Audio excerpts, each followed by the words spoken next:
मैंने जो किया अपने परिवार के लिए किया। তিনি আবারও ফিরছেন। হ্যাঁ, জিশ্যাম 3 নিয়ে বলিউডে আবারও শুরু হতে চলেছে রহস্য আর ঠান্ডা মাথার বুদ্ধির এক নতুন অধ্যায়। 2015 সালে মুক্তি পাওয়া অজয় দেবগন অভিনীত জিশ্যাম শুধু একটি সিনেমা ছিল না, তা ছিল সাধারণ মানুষের চোখে এক অসাধারণ থ্রিলারের সংজ্ঞা।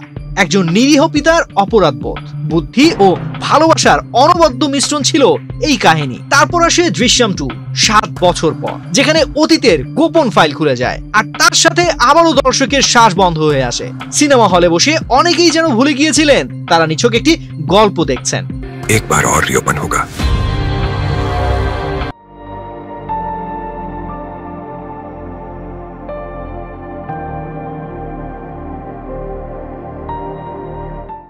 অবশেষে দৃশ্যম 3 নিয়ে কথা শুরু হলো বলিপাড়ায়। 29 মে 2025 বম্বে স্টক এক্সচেঞ্জে পাঠানো এক চিঠিতে প্যানোরমা স্টুডিও ঘোষণা দেয় দৃশ্যম 3 আসছে এবং ডিজিটাল 18 মিডিয়া প্রাইভেট লিমিটেডের সঙ্গে তারা যৌথভাবে কাজ করবে। কেন্দ্রীয় চরিত্রে আবারও অজয় দেবগন, সেই চেনা চোখের আত্মবিশ্বাস, ঠান্ডা গলার দৃঢ়তা যা দর্শককে প্রতিটি মুহূর্তে ভাবতে বাধ্য করবে এই মানুষটা কি আবারও আইনকে ফাঁকি দেবে? কিন্তু এবার কি হবে? এখন প্রশ্ন একটাই, বিজয়ের সেই কবর কি সত্যি ফাঁকা ছিল, নাকি পুলিশ এবার আরো এক ধাপে এগিয়ে, নাকি বিজয় এমন কিছু লুকিয়ে রেখেছে যা ভাঙতে পুলিশের বুদ্ধিকেও ঘোল খেতে হবে?